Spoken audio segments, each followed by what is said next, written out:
Hola, muy buenas tardes a todos. Miércoles por la tarde y hoy tenemos un programa especial de COVID-19 al día. Estamos a punto de empezar clases en primarias, en secundarias a través de todo lo largo del país. Algunas universidades ya han iniciado cursos presenciales, modelo híbrido. Nosotros en el TEC ya lo iniciamos. Y tenemos todos ustedes y yo, tenemos hijos, nietos, amigos, familiares, tenemos una gran preocupación de qué y cómo hacer el retorno a clases de la forma más segura posible. Efectivamente, las clases o la educación es una actividad esencial y yo creo que nadie discutimos ese tema. Yo creo que la pregunta que todos ustedes y yo nos hacemos es cómo lo hacemos de la forma más segura. Y para eso tenemos hoy una conversación con dos personas muy importantes. Paco Moreno, que ya ustedes todos lo conocen. Paco ha estado con nosotros trabajando en Tec Salud y ha sido un vocero importante, tiene una gran experiencia en el tema de infectología y es un súper experto en el tema de COVID, como ya lo conocemos. Paco, buenas tardes.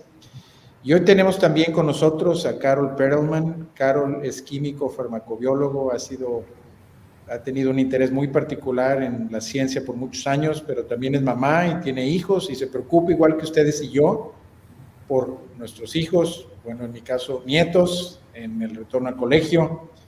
Y la verdad, Paco y yo platicamos y nos dimos a la tarea de tratar de tener un foro para discutir los pros, las dificultades que vamos a tener y cómo hacer el retorno más seguro, que yo creo que ese es el tema más importante. Carol y Paco, bienvenidos, muy buenas tardes, gracias por compartir este tiempo y creo que pues todos tenemos un gran interés de saber cómo vamos a hacer, cómo le hacemos para tener un entorno seguro. Entonces yo creo que sin más por el momento les platico a todos que Carol y Paco tienen una presentación que vamos a ir viendo y vamos a ir comentando y aprendiendo todos en conjunto, porque un mensaje que yo he tratado de hacer público es que hoy todos tenemos una corresponsabilidad de entender los riesgos y cómo minimizarlos, que es lo más importante. Entonces, Roberto nos va a pasar una presentación y vamos a irla platicando durante estos siguientes 30-35 minutos. Entonces, Carol y Paco, adelante. Creo que Paco va a empezar ahorita con la presentación. Pues, adelante. Muchas gracias, Paco, qué gusto verte. Memo, muchas gracias por invitarme a tu espacio, a Tec Salud, para poder platicar de esto tan importante que es el regreso a clases y el cómo. Y bueno, antes de empezar a hablar del cómo, que son los protocolos, nada más entender que la evidencia que hay de todos los países que ya tuvieron aperturas escolares, porque, bueno, México es de los pocos países que seguíamos cerrados las escuelas hasta el momento de la pandemia, entonces tenemos mucha evidencia de qué sí funciona y qué no funciona. Y toda esta evidencia nos muestra que para tener un retorno seguro necesitamos dos condiciones. Por un lado, tener los contagios controlados. ¿Por qué? Porque los colegios no son islas, son parte de una sociedad y si la transmisión comunitaria es alta, entonces también veremos transmisión posiblemente en las escuelas. Lo que no queremos, y eso sí se ha mostrado a lo largo de las experiencias de otros países, es que siguiendo protocolos estrictos en los colegios, pero no nada más por el colegio, sino por todos los miembros de la comunidad, y ahorita el doctor Moreno Sánchez y yo lo vamos a explicar más a detalle, Memo, entonces esta suma de medidas nos ayuda a que los espacios escolares no sean lugares de brotes. Sí llegan casos positivos al colegio porque son parte de la transmisión comunitaria, pero no se da la propagación. Entonces, para ver un poco lo que está sucediendo, Roberto, veamos la siguiente. Bueno, el problema que tenemos ahorita en México es que estamos teniendo un número de casos elevado. Entonces, lo que comentaba Carol es la mejor manera de abrir la escuela es cuando tienes controlado el número de contagios en la comunidad en donde estás. Es evidente que México es un mosaico y va a haber lugares en donde los contagios son menores que en otros. Pero lo ideal es tener un número de contagios mucho menor a lo que estamos teniendo ahorita, porque desafortunadamente esto nos agarró en la tercera ola. Y si estamos teniendo un 40% de positividad en el número de casos en las pruebas que hacemos, quiere decir que estamos en un repunte muy importante. Lo ideal sería disminuir este número de contagios para que se pudieran reabrir las escuelas en una forma más segura. Ahora, muchos papás me dicen, lo más simple es que tomen la clase por línea, pero esto no va a poder ser para siempre y no todo el mundo tiene esa capacidad. Por eso es esta plática y por eso son estos los recomendaciones que les damos para que sus hijos vayan de la manera más segura a la escuela. Oye, Paco, fíjate, yo quiero hacer aquí un comentario porque tú lo has hecho y lo hemos visto. México es y Alejandro Macías también, que nos ha acompañado mucho, lo ha comentado mucho. A ver, México no es un país homogéneo, ¿verdad? Entonces tenemos diferentes zonas, diferentes sectores. Entonces hay que entender que ahorita, si estamos hablando para todo el país, que hay zonas, hay municipios, hay entidades donde tienen mayor o menor intensidad y esto pues se tiene que poner en el contexto de la ecuación de cómo hacer el regreso seguro, ¿verdad?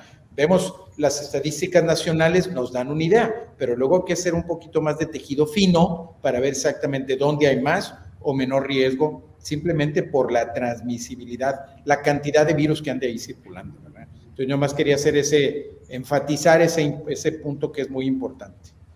Claro, incluso dentro de un estado puede estar en verde, pero dentro del estado también hay un mosaico, por supuesto, Memo, sí. La siguiente, Roberto. Bueno, en esta vemos lo que hemos estado comentando, ¿no? No solamente tenemos un problema a nivel de país, es un problema a nivel del mundo, o sea, está el mundo en una tercera ola. ¿Cuál es la diferencia de esta tercera ola que ha sido muy abrupta? Que ha agarrado al mundo con la sensación de que como ya estamos vacunados y muchos países ya tienen mucho número de vacunas, estamos protegidos. Y desafortunadamente, las vacunas son muy buenas para evitar enfermedad grave, hospitalización y muerte, pero las vacunas no previenen que tú te puedas infectar y por lo tanto contagiar.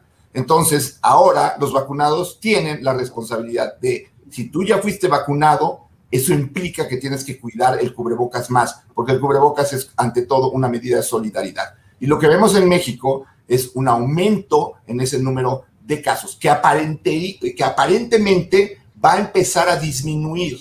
Lo que preocupa es que algo que puede aumentar otra vez el número de casos es el aumento en la movilidad. Entonces, sí hay una tendencia, sobre todo en esta semana, en donde parecería que los casos van hacia la baja. Ojalá y esto se dé, pero pues seguimos en un repunte. Entonces, si vamos a abrir con un repunte y se está abriendo con un repunte, tenemos que doblar las medidas de prevención. Oye, Paco, ¿y el repunte? ¿Cuál es la variable delta en el tema del repunte? O sea, ¿vale la pena preocuparnos de más o qué le dirías ahorita a la población? Mira, la variante delta lo que se ha visto es que es mucho más contagiosa, que es mucho más sintomática. Hemos visto que los niños que antes no se enfermaban o no manifestaban la enfermedad, ahora es mucho más frecuente que el niño tenga síntomas, tenga fiebre, tenga tos, dolor de cabeza, e incluso hemos visto un aumento en el número de hospitalizados a partir de los 18 años en adelante. Creo que esta variante, si no se ha demostrado científicamente, se va a demostrar, es más agresiva. Entonces, evidentemente, esto nos pone en alerta. El solo hecho de tener una variante más contagiosa implica que es más grave, porque más gente en corto tiempo pueden estar hospital. Y aquí también hablo de algo importante. Si en algo estamos carentes en México, es en terapias intensivas infantiles. ¿Por qué? Porque no es algo que se da mucho. Y creo que no necesitaríamos un gran número de personas, de niños infectados graves, como para tener saturados esos sistemas. Ese es un mensaje que quiero que también la gente entienda, que nos preocupa. No es alarmar, es preocupar. No podemos hacer camas de hospital nada más para niños sin tener terapias intensivas, intensivistas pediátricos. Muy diferente a lo que se maneja en adultos. Creo que aquí ya te iban a poner esto en la siguiente diapositiva. Sí. Yo, Roberto, si nos pasas la siguiente. Sí, Roberto. Aquí estabas hablando de la... Estas son exactamente, así es, estas son las distintas proyecciones que se ve por la Universidad de Washington. Estas proyecciones están viendo distintos escenarios. Si bien sí parece ser que esta tercera ola está llegando como a un agotamiento, la apertura escolar viene justamente en ese momento donde tenemos estas variables que podrían cambiar la curva. Estas proyecciones, que son solamente esas proyecciones, están considerando diferentes escenarios más optimistas o menos y aquí lo vemos, el escenario más optimista es cuando todos usamos cubrebocas. Lo que pues, sucede con Delta, que bien decía Paco, es que es mucho más contagiosa, pero eso aunado a que hay mucha más movilidad, las personas están saliendo y están retornando a su vida cotidiana como antes de la pandemia, ¿sí? Y además les ha relajado el uso de cubrebocas en distintas entidades del país, esto está haciendo que los contagios sean más altos. Entonces, si vamos a regresar al colegio, y ya es un hecho que regresamos al colegio, es importante poder considerar estas medidas de manera estricta, las medidas que vamos a ver en un momento. Oye, Carol, ¿cubrebocas de qué edad o vas a platicarnos más adelante? Sí, vamos a platicarlo más adelante, Toño, pero ¿sabes qué? La Academia Americana de Pediatría dice a partir de 2 años de edad. A partir de 2 años de edad, bueno, sabemos que el cubrebocas es seguro desde antes. Lo que sucede es que a los 2 años ya los niños pueden por sí mismos quitárselos y ponérselos. Entonces, a partir de 2 años de edad, el cubrebocas bien ajustado, y el mejor cubrebocas es el que mejor te queda. Por supuesto que un KN95 es el mejor, pero es mucho más útil que quede cómodo y que quede bien ajustado, como lo vamos a ver en un momento, que tener uno de alta eficiencia. Lo que sí hay que evitar son los tejidos y los que tienen válvula. Ok, yo creo que es bien importante, a lo mejor y luego lo platicarán. Sí, vamos siguiendo, seguimos la siguiente, Roberto, por favor. Yo creo que esta gráfica es muy importante, la anterior, perdón, para ver el beneficio de las vacunas. ¿Por qué? Porque conforme vemos que los grupos de edad han sido vacunados, el porcentaje de casos hospitalizados disminuye. Si alguien tiene duda aún de las vacunas, tienen que ver esta gráfica, porque vean cómo va disminuyendo el número de hospitalizados conforme llega el momento en donde se empiezan a vacunar. No podemos dudar de las vacunas. Y lo que hablabas, ¿no? Hay mucho más. Vean la segunda ola, la que tuvimos en diciembre, no tuvimos el número de casos tan sintomáticos que tenemos ahora. Es evidente que la variante Delta está jugando un papel más importante en la manifestación de la enfermedad en jóvenes y en niños.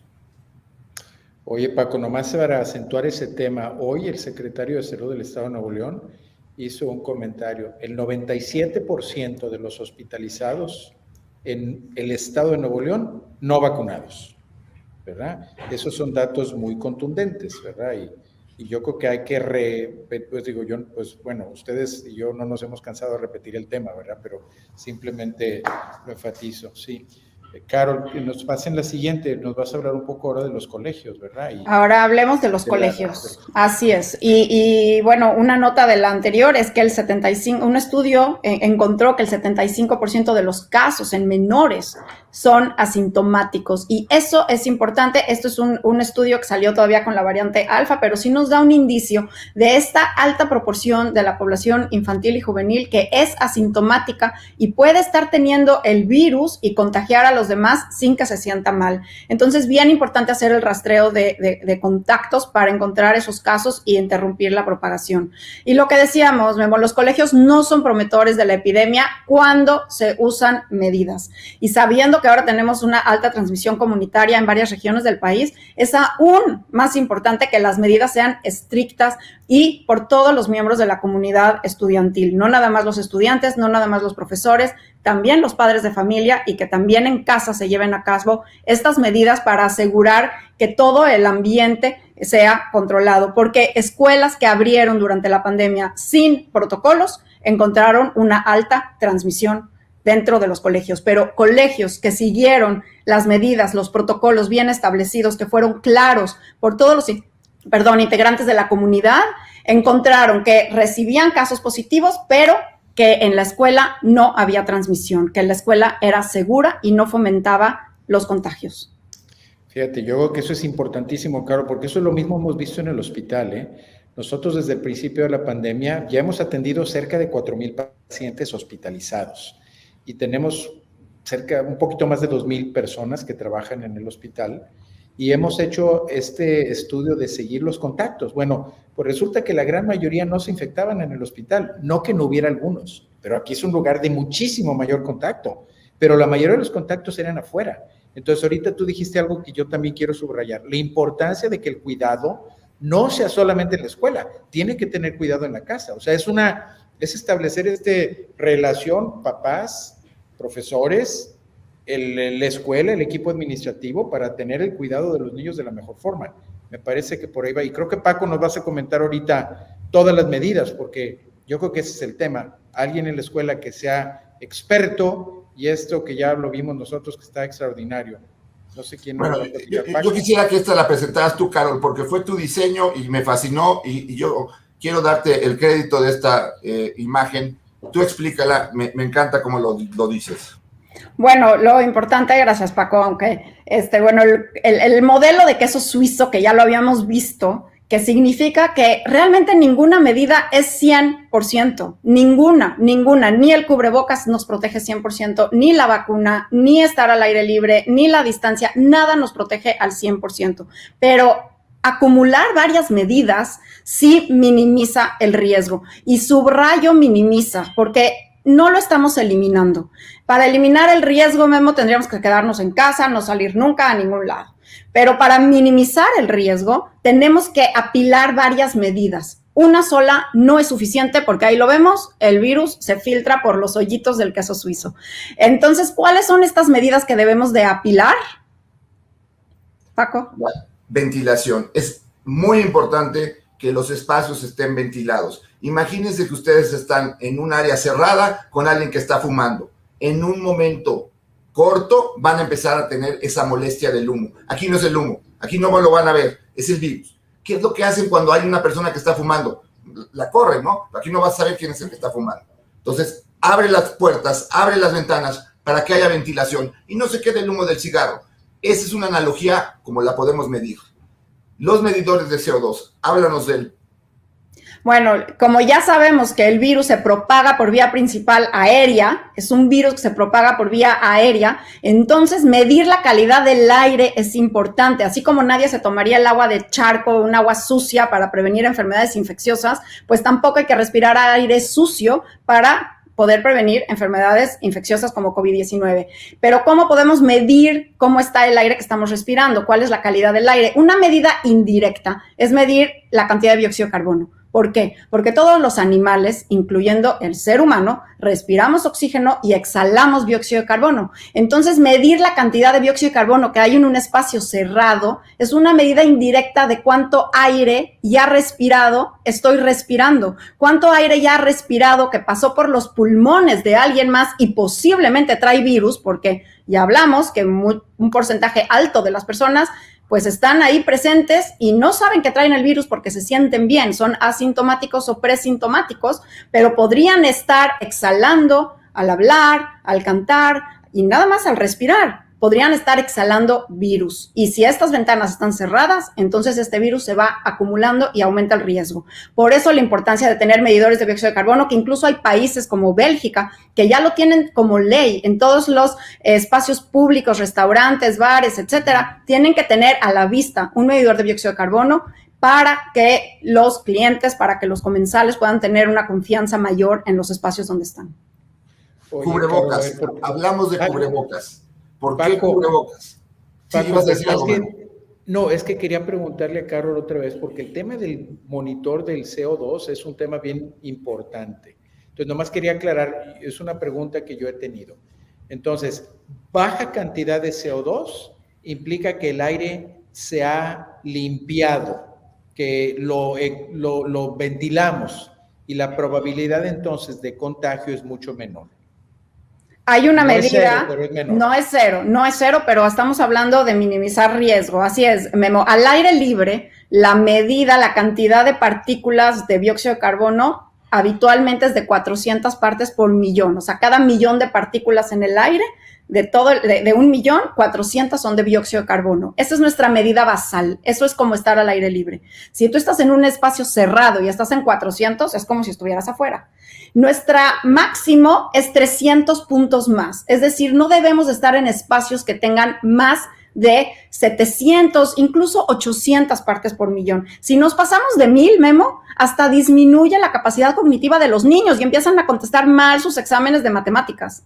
O sea que más de 1000 no está bien. Ahora voy a hacer un paréntesis. Hay lugares que tienen filtros, como por ejemplo los aviones, que tienen filtros EPA, que sí detienen al virus, pero que no detienen a las moléculas de dióxido de carbono porque son más pequeñas. Entonces pueden tener elevado el dióxido de carbono y no necesariamente ponernos en riesgo, porque sí están deteniendo virus. Por eso digo que es una medida indirecta, pero es una medida muy útil para un aula, para un salón de clases, porque si un colegio compra un medidor de dióxido de carbono que no son tan caros, ¿no?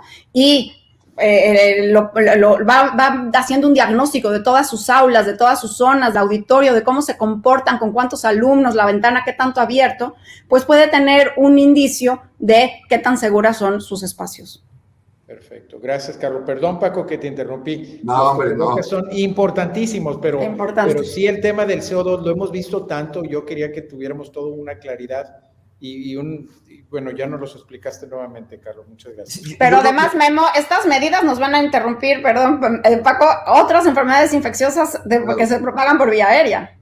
Claro. Es que yo creo que de toda la presentación que vamos a hacer hoy, esta es la más importante. Esta gráfica es la más importante. Si quieren llevar un mensaje, llévense porque es muy importante la suma de medidas. Cubrebocas, hablaba ya Carol de que hasta un 75% de las jóvenes menores de 17 años pueden ser asintomáticos. Recordemos, el cubrebocas es una medida de solidaridad. Es tratar de evitar que ese asintomático o presintomático esté contagiando a los demás.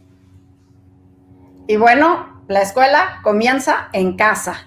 Debe de haber congruencia. Y además tenemos que hablar con los niños. La ciencia no es dogmática, la ciencia no es yo dije y entonces te pones el cubrebocas. Si les explicamos a los niños y los incluimos en la conversación, entonces ellos también van a tener esta mente crítica y van a entender cuándo sí, cuándo no y por qué es su importancia. Entonces también es un momento de aprendizaje y es un momento de educar para incluir a todos los miembros de la comunidad, porque no está correcto que los padres se vayan de pachanga y los niños entonces estén cuidándose con rigor en el colegio. No, esto es de toda la comunidad. La comunidad completa incluye a los padres, a los niños y a los educadores. Entonces creo que esto es importante y además los filtros para llegar al colegio comienzan con la observación en casa. Yo no puedo mandar a un niño que se sienta mal, que esté estornudando, que esté moqueando. Eso no es correcto. El filtro no debe de ser al inicio de la escuela. El filtro debe de empezar con la observación en casa. El distanciamiento, eso lo sabemos desde un principio, de que el virus, sobre todo si está una persona en contacto con alguien, debe mantener un espacio. Y esto en las aulas, pues, se tiene que hacer para que haya un espacio, al menos entre los pupitres de los niños. No podemos tener salones de 50 individuos dentro de ellos, porque uno, va a aumentar la cantidad de CO2, pero el otro es que vamos a tener una distancia disminuida. Importante mantener la distancia, otra de las capas del queso. Oye, Paco, en este sentido de la distancia, ¿el tiempo que estén los niños en alguna sesión es importante? O sea, si hacer recesos cada media hora, cada una hora, ¿hay alguna recomendación en ese sentido? Porque creo que a lo mejor van un poquito de la mano.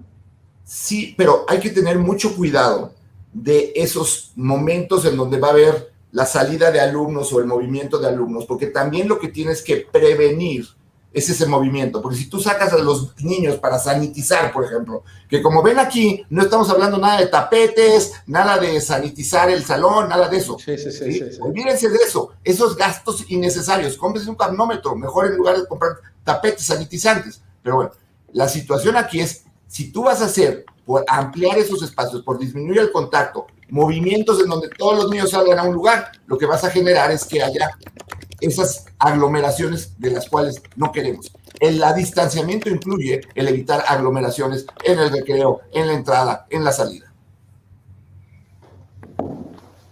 Y bueno, después tenemos el tamaño, como bien decía el doctor Moreno, no podemos acumular 50 niños en un espacio porque entonces no vamos a conservar la distancia, pero también es importante la interacción de las burbujas. Si yo encuentro un caso positivo, es importante detectarlo y entonces suspender quizás las clases de esa burbuja, de ese salón. Si yo tengo a los niños revolviéndose porque toman español con una maestra y luego se revuelven y toman inglés en otra aula y con otros compañeros, si yo encuentro un caso positivo, tendría que suspender al colegio completo. La importancia de tener las burbujas bien designadas, que no tengan interacción entre sí, hace que cuando tengamos un caso positivo podamos llevar a casa a observación, a una cuarentena de 3 a 5 días para ver si hubo o no contagio en el salón y entonces tomar las siguientes medidas, pero no tengo que suspender a toda la escuela completa.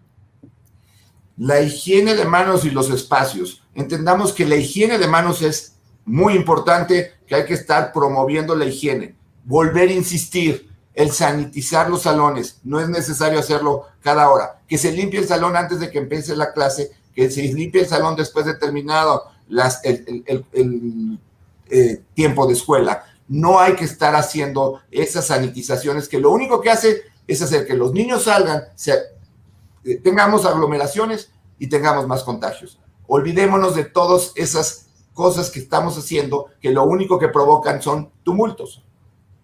Así Paco, es. ¿jabón o gel?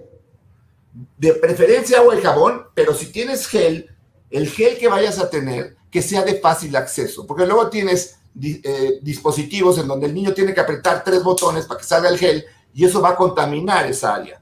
Hay de pedal, hay de muchas formas. Si el niño, dentro del kit que le haces para la escuela y le haces consciente al niño que ese kit que lleva es el de protección, es lo que está haciendo él para colaborar para que esto ayude. Hay que hacer a nuestros hijos proactivos, no solamente decirles no. Esta es una cuestión muy importante, el gel, que lo usen. Si pueden lavarse las manos, que lo hagan, pero mantener la higiene de manos muy importante. Sí, porque en las escuelas me imagino que está difícil que todo el mundo vaya a un lavabo al mismo tiempo. Entonces, una forma muy práctica es que tenga el niño en su kit, como tú dices, su gel y se lave, ¿verdad? Y lo utilice. Muy bien, gracias. Perdón, Carol, adelante. No, ahora que menciona Paco el agua y el jabón, oye, también lavar los cubrebocas. Los cubrebocas hay que lavarlos. Entonces, bien importante que esos cubrebocas sean de tricapa de tela y lavarlos todos los días.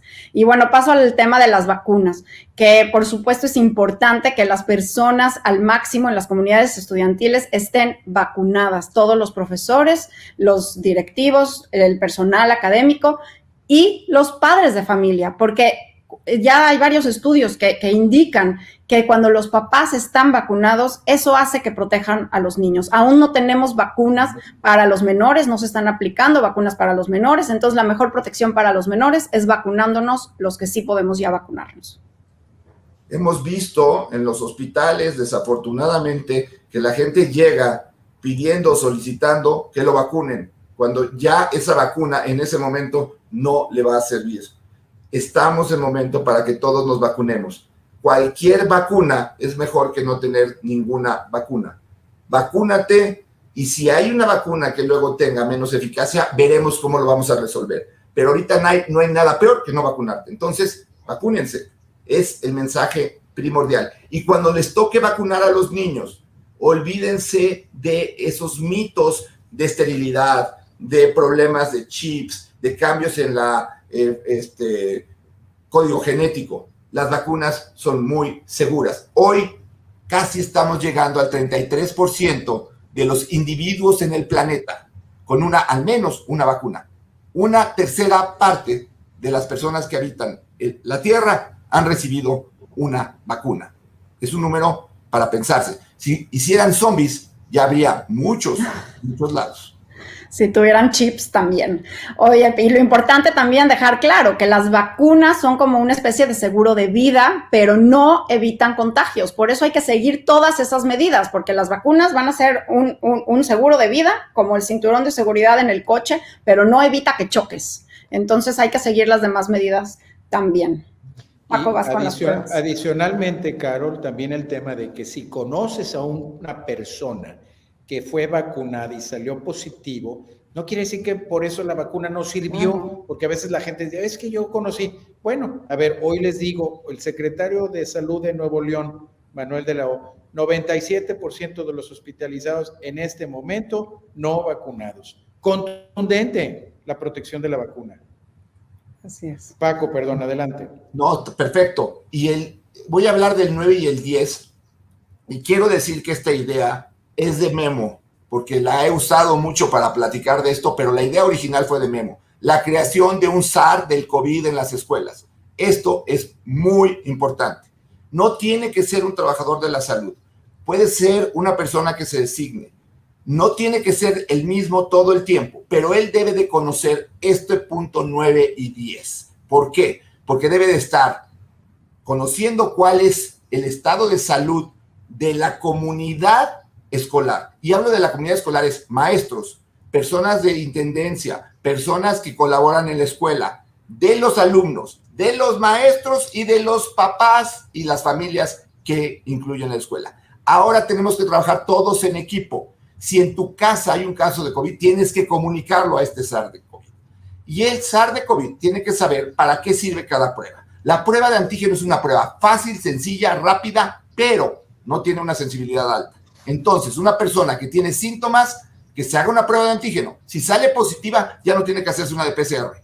Pero si una persona tiene síntomas y tiene la exposición previa de una persona con COVID y sale negativa, no excluye la posibilidad de que tenga COVID, que se haga un PCR. Y tiene que haber rastreo y comunicación. Y para eso el SAR tiene que saber cuál es la burbuja, quiénes la integraron, quiénes estuvieron en contacto con él.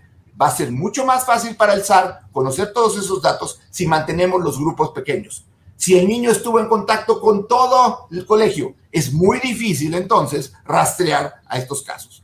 Esta es la forma de evitar que haya un brote epidémico en las escuelas. Es únicamente encontrar cuáles son los probables contactos para checarlos, aislarlos 5 días, hacerles una prueba y regresarlos a la escuela.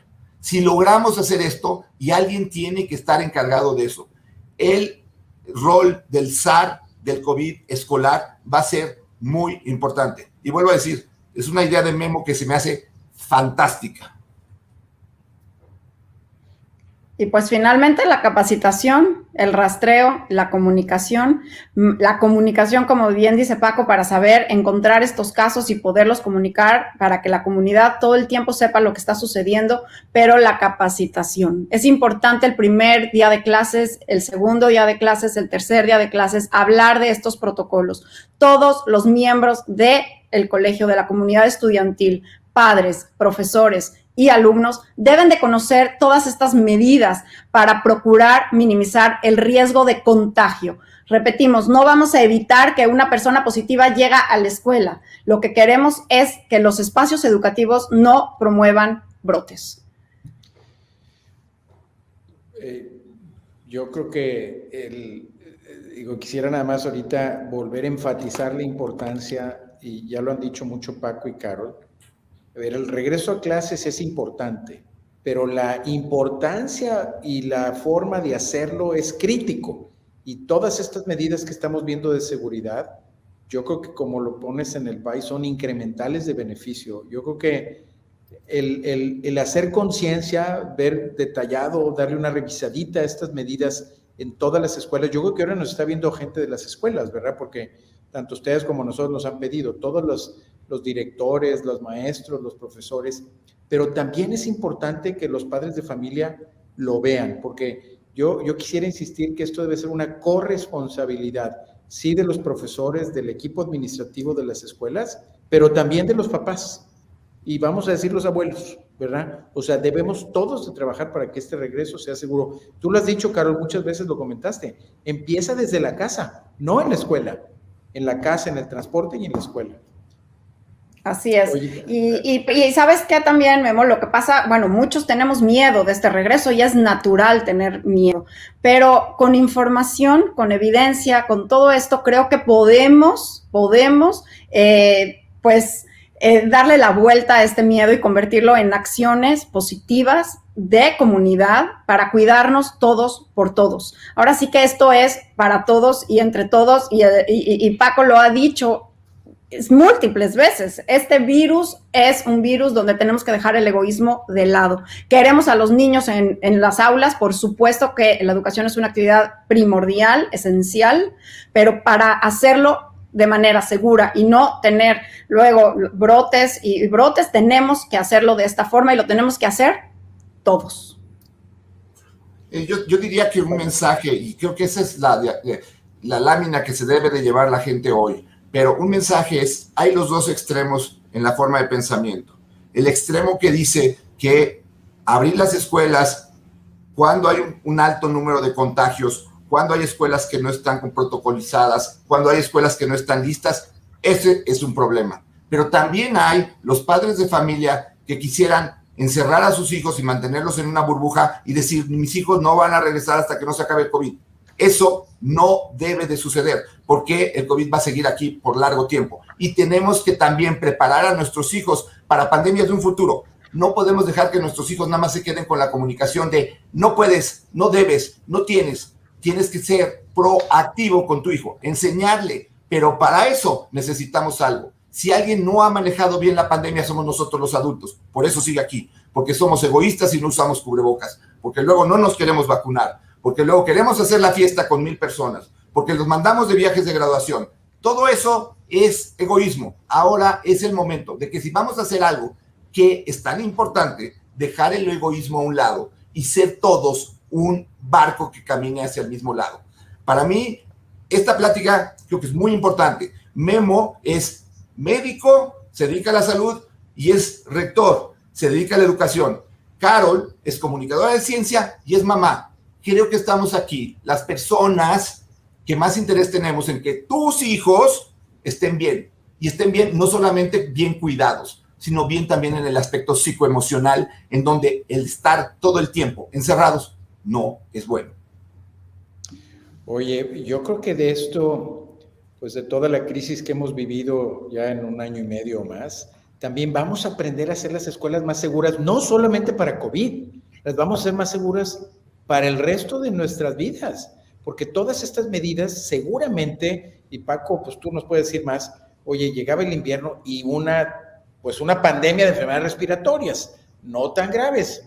Y ahora que hemos visto cómo hemos apretado las medidas, pues se han eliminado muchas de las otras condiciones que teníamos. Entonces yo creo que de alguna cosa positiva de esto vamos a aprender, es que vamos a hacer el entorno para los niños más seguro, menos enfermedades infectocontagiosas que se transmitan en estos entornos. Y creo que, Carol, también ya lo habías comentado.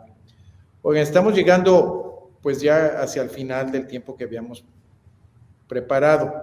Yo creo que yo quisiera, y pues digo que ahorita hagamos un comentario final cada uno, pero yo quisiera reenfatizar lo que creo que es muy importante, que sí queremos escuelas que retornen con seguridad y no le demos solamente al profesor y al director la responsabilidad. Yo le hablo ahorita a los papás, aceptemos una corresponsabilidad de tener un entorno completo, seguro, y Carlos lo ha dicho mucho, pues la escuela empieza en la casa. Enseñemos a los niños desde la casa cómo estar protegidos, que los maestros continúen ese aprendizaje y los directores administrativos se los faciliten para tener un entorno seguro para todos. Paco. Yo quisiera darles a los maestros un mensaje. Todos tenemos un maestro al que admiramos en nuestra vida. Hoy los maestros tienen la oportunidad de tener una doble función: enseñar y cuidar.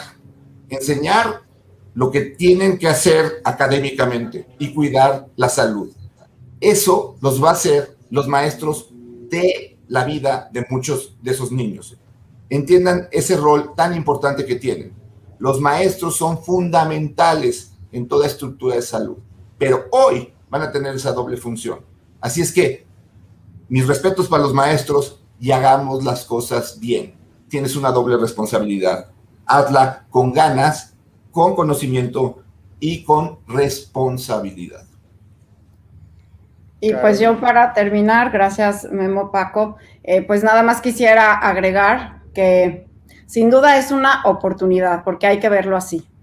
Ya tenemos a escasos días la entrada de millones de estudiantes en el país y es la oportunidad que tenemos, quizás única, de que les demos las herramientas y la confianza de que ellos por sí mismos se conduzcan con seguridad y nos muestren y nos enseñan, porque lo hemos platicado varias veces, Paco, los niños a veces usan el cubrebocas mucho mejor que sus padres, ¿sí? Los niños quieren que esto termine, los niños quieren llegar a una solución y terminar con esta pandemia. Hablemos con ellos, los niños son brillantes, entienden, son los primeros científicos, los primeros que quieren saber el por qué, y ahora es la ciencia quien nos está llevando de la mano para salir de esta pandemia. Así que usemos estas herramientas que platiquemos y démosles esta caja de herramientas a nuestros niños para que ellos sean los agentes, los líderes en sus colegios, en sus entornos, y sean los embajadores para terminar con esta pandemia y regresar a sus clases de manera segura. Muchísimas gracias a TecSalud, a Memo y a Paco. Pues Carol, Paco, muchísimas gracias a todos. Gracias a la gente que nos escuchó, porque yo creo que todos los que están viendo tienen el mismo interés que nosotros, que podamos reabrir las escuelas de una forma segura, cuidando a los niños, cuidando a los maestros y cuidando también a los papás.